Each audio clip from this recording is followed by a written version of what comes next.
नमस्कार दोस्तों, मैं अमर कुमार। आज हम पॉलिटिकल साइंस जो यूजीसी नेट या एनटीए नेट कहते हैं उस पर आधारित उसका यूनिट 2 इकाई 2 पे लगभग 40 प्रश्नों को लेकर आपके साथ आए हैं। तो अभी हम इसके बाद फिर इकाई 3, इकाई 4, इकाई ऐसे करते 10वीं इकाई तक जाएंगे। उसके बाद उसके मिक्स क्वेश्चंस भी आएंगे। तो आज चलिए शुरू करते हैं पॉलिटिकल साइंस यूजीसी नेट का पार्ट 2 के हैं या इकाई 2। तो अगर आप पहली बार वीडियो देख रहे हैं तो काइंडली चैनल को सब्सक्राइब करें, वीडियो को लाइक करें, इसे अपने दोस्तों के साथ शेयर भी करें।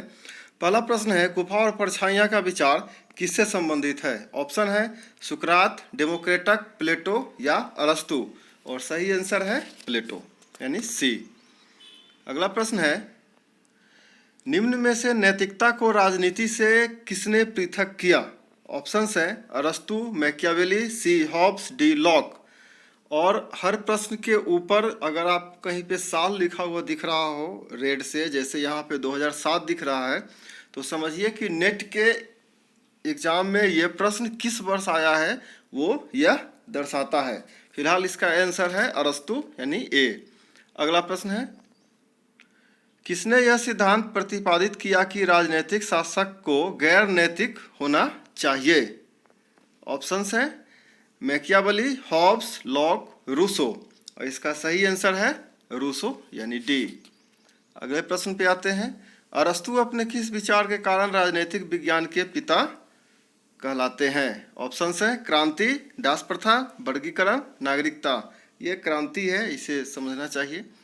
Option A. अगला प्रश्न है, नीचे दिए गए लेखकों में से द लॉज का लेखक कौन है? एक्चुअली ये अरिस्टोटल जो है इसे आप अरस्तु ही पढ़ सकते हैं। बी प्लेटो, सी सेंट ऑगस्टिन, डी डायसी। इसका सही आंसर है प्लेटो। अगला प्रश्न है, निम्न दार्शनिक में से कौन मध्य मार्ग को अपनाने के लिए प्रसिद्ध है? प्लेटो, अरस्तु, सी सेंट थॉमस ऑकिंस, डी मैकियावेली। और इसका सही आंसर है बी अरस्तु। अगला प्रश्न है, अगला प्रश्न ये आप जानते हैं कि जो एक्सप्लेनेटरी क्वेश्चंस होते हैं कथन ए और कथन आर पे, उससे संबंधित है। तो आप इसे वीडियो को पॉज करके ये चारों ऑप्शंस लिख लेंगे, क्योंकि आगे से केवल कथन और उसके स्टेटमेंट्स होंगे, स्टेटमेंट और फैक्ट्स जो होते हैं वो होंगे। तो चलिए शुरू करते हैं। 7 से 20 प्रश्न तक है इसमें। और पहला प्रश्न है, ये 2009 में आया हुआ है। कथन ए है, जेएस मिल के लिए स्वतंत्रता की सीमा के अंतर्गत चेतना, सोच और भावना की स्वतंत्रता शामिल है, जब तक कि वो ऐच्छिक, अनौपचारिक और नुकसानदेह प्रयोजन के बिना है। इसका कारण है यानी आर, स्वतंत्रता सामाजिक व्यवस्था को नैसर्गिक अधिकारों के सिद्धांत से निवेदन के बिना उपयोगितावादी आधारों पर न्यायोचित ठहराई जा सकती है। और इसका सही आंसर है ए। ठीक है, आर ए की सही व्याख्या है। दोनों सही है लेकिन आर ए की सही व्याख्या है। अगला है, 20वीं सदी के उत्तरार्ध में पश्चिमी विद्वानों की प्रमुख चिंता समुदाय का विचार नहीं है। और कारण आर है स्थानीय यानी लोकल, विस्मृत और कमजोर हो गया है। और इसका सही आंसर है बी यानी कि सही व्याख्या नहीं है। कथन दोनों सही है लेकिन आर ए की सही व्याख्या नहीं है। अगला प्रश्न है, हॉब्स के अनुसार राज्य एक प्राकृतिक संस्था है।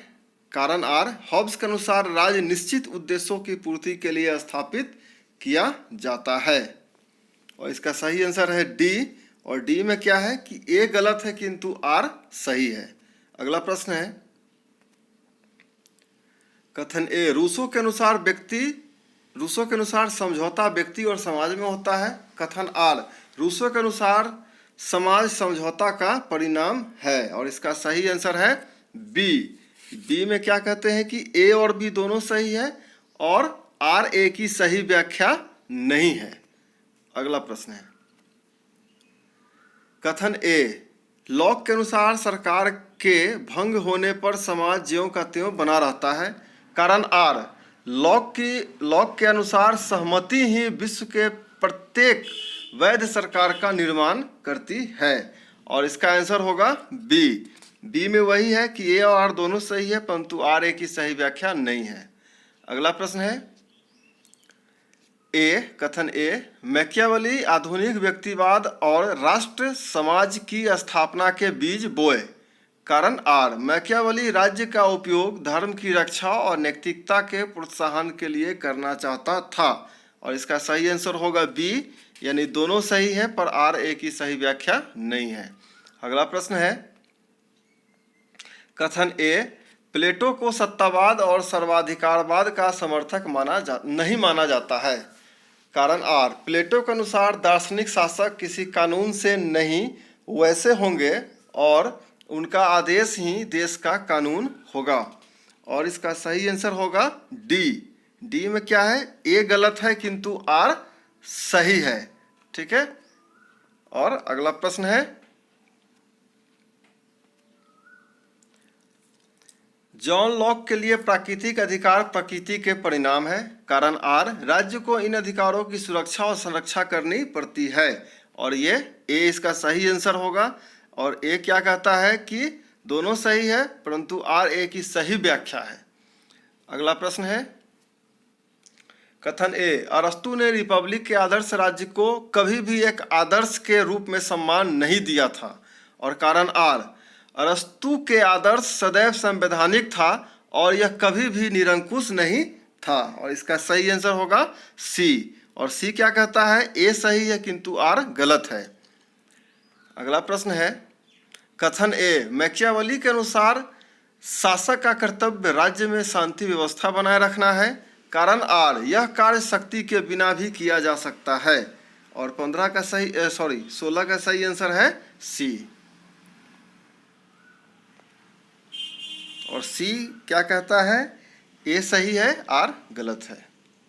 अगला प्रश्न है राज्य व्यक्ति का पूर्वगामी है। कारण आर, राज्य के बाहर रहने वाले मनुष्य पशु या देवता है। 17 में क्या है, ए। और ए क्या कहता है कि आर ए की सही व्याख्या है, दोनों सही है। अगला प्रश्न कथन ए, आज वैश्वीकरण का युग है। कारण आर, संकीर्णतावाद पूंजीवाद की देन है। और ये सी ऑप्शन इसका सही होगा। सी में है कि ए सही है आर गलत है। अगला प्रश्न है कथन ए, ये 2014 में आ चुका है। ऐसे सारे प्रश्न पे आप देखेंगे किसी न किसी साल का नाम लिखा हुआ है। ठीक है। तो कथन ए है, प्लेटो के लिए ज्ञान न तो प्रत्यक्ष ज्ञान है, ये ही राय है। और कारण आर है, सही मत या राय ज्ञान है। और इसका सही आंसर होगा सी। और सी क्या कहता है कि ए सही है किंतु आर गलत है। 20वां प्रश्न है, ये 2013 में पूछा गया था। जॉन स्टुअर्ट मिल एक अनिच्छुक लोकतंत्रवादी है। कारण आर, सभी लोग लोकतंत्र के अनुरूप हैं। और ये डी इसका सही आंसर होगा, मतलब कि ए सही है और आर गलत है। आते हैं अब अगले प्रश्न की ओर। प्रतिरोधी तथा अंतर प्रतिरोधी अंतर्विरोध के बीच अंतर किसने किया। ऑप्शंस है मार्क्स, लेनिन, माओ या एम.एन. रॉय। और सही आंसर है माओ। अगला प्रश्न है, निम्न में से किसने समाज के परस्पर लाभ के लिए सहकारी उद्यम कमोबेश आत्मनिर्भर और आवश्यकता नियमों के द्वारा शासित के रूप में परिकल्पना की। और इसका सही आंसर है ऑप्शंस है रॉबर्ट नोजिक, फ्रेडरिक हाइक, सी जॉन रॉल्स या डी कार्ल मार्क्स। सही आंसर है जॉन रॉल्स। अगला प्रश्न है, ये 2018 में पूछा गया था। अगला प्रश्न है, संपत्ति का पात्रता या हकदारी सिद्धांत किसने प्रतिपादित किया था। John Locke, B John Rawls, C Nozick या डी रूसो। और सही आंसर है नोजिक। आते हैं अगले प्रश्न की ओर। संसद बातचीत की दुकानों जैसी है, यह किसका कथन है। Karl Marx, B Gramsci, C Rousseau या डी कोई नहीं। मैं चाहता तो इसका आंसर आपको बता सकता था, लेकिन मैं चाहता हूँ कि आप इसे कमेंट बॉक्स में जाके बताइए। इसका डी है आंसर, कोई नहीं। तो आप बताइए कि ये किसका कथन है। बहुत प्रसिद्ध कथन है, 2010 में पूछा गया था। अगला प्रश्न है, द्वंद्वात्मक पद्धति सर्वप्रथम किसने प्रतिपादित की थी। और ऑप्शंस हैं ए अरस्तु, बी हीगल, सी मार्क्स, डी रूसो। और सही आंसर है हीगल। आते हैं अगले प्रश्न की ओर। निम्न में से किसने कहा कि व्यक्ति प्रकृति के अनुसार एक समान है? समाज ने उन्हें संपत्ति की संस्था के माध्यम से असमान बना दिया है।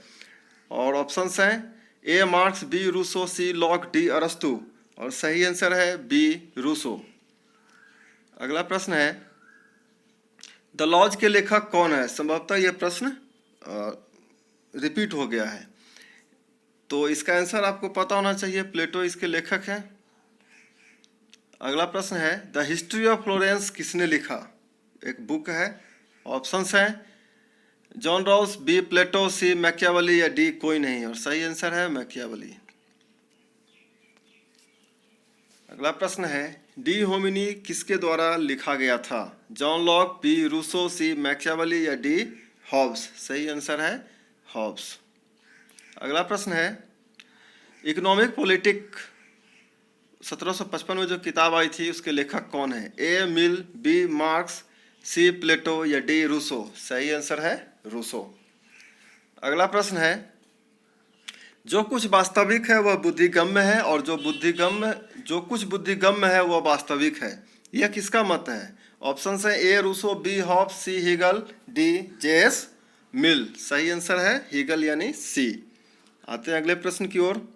अगला प्रश्न है a history of French revolution किसने लिखा? सही आंसर है ऑप्शन है, आप ऑप्शन समझिए, मैं इसका आंसर बता देता हूं कि ये बहुत ही फेमस किताब था। और 32 का आंसर है ए। मेरी वोल्सक्राफ्ट ने ये पुस्तक लिखी थी, बहुत फेमस किताब है। अगली किताब क्वेश्चन है किसके मतानुसार मानव सभ्यता का विकास एक सीधी रेखा में नहीं होता है? ऑप्शन है ए हेगल, बी मेरी वोल्सक्राफ्ट, सी मैकियावेली या डी हॉब्स। सही आंसर है हीगल ए। अगला प्रश्न है सब्जेक्शन ऑफ वुमेन, स्त्रियों की पराधीनता, जो 1869 में किताब आई थी, किसके द्वारा लिखा गया? ऑप्शंस हैं मेरी वोल्सक्राफ्ट, हॉब्स, सी अरस्तु, डी जेएस मिल। और सही आंसर है जेएस मिल। अगला प्रश्न है अच्छा ये कूट मिलाने वाला है, तो आप इसे चाहे तो वीडियो को पॉज करके, यही एक ऑप्शन है, आप इसे रोक करके लिख के देख लेंगे। मैं इसका आंसर आप लोगों को बता देता हूँ, ठीक है? ऐसे में समझाने में परेशानी होगी। इसका सही आंसर है सी। आते हैं अगले प्रश्न की ओर। अगला प्रश्न है फिर वही प्रश्न है, आप इसे ऑप्शंस में बता दे रहा हूँ, वीडियो पॉज करके आप देख लेंगे। 36 का आंसर है ए। अगला प्रश्न है निम्न विचारधाराओं को सही कालानुक्रम क्रम में बताया जाए। इसका सही क्रम कौन सा है ये बताना है। आप फिर वीडियो पॉज करके देख लेंगे। सी इसका सही आंसर है। अगला प्रश्न है वैल्यू, प्राइस एंड प्रॉफिट कब लिखी गई थी? ठीक है, ऑप्शन है 1865, बी 1847, सी 1870, डी कोई नहीं। 1865 इज द राइट आंसर। अगला प्रश्न है द प्रॉपर्टी ऑफ फिलोसफी कब लिखी गई थी? ऑप्शंस हैं ए 1865, बी 1847, सी 1870 या डी कोई नहीं। सही आंसर है 1847।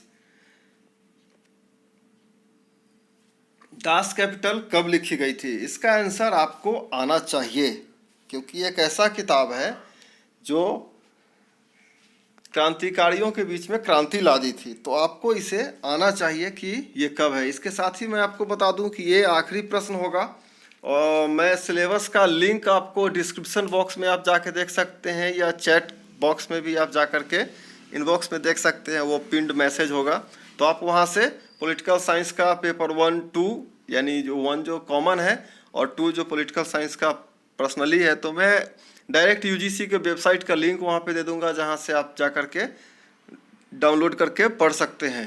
ठीक है, तो इसका आंसर एक्चुअली है डी कोई नहीं, लेकिन मैं आपको बता देता हूँ कि 1867 में ये लिखा गया था। तो आज के लिए इतना ही है, फिर हम मिलेंगे अगले किसी वीडियो में। अगले वीडियो नहीं, इकाई 3 का ही वीडियो जल्दी आने वाला है, तो आप उसे पढ़ के रखें, तैयार करके रखें। उस पर भी लगभग इतना ही प्रश्न होंगे, ज़्यादा प्रश्नों की उपाय नहीं है, तो लगभग 40-50 प्रश्न उस पर भी रहेंगे। तो आज के लिए इतना ही। थैंक यू दोस्तों।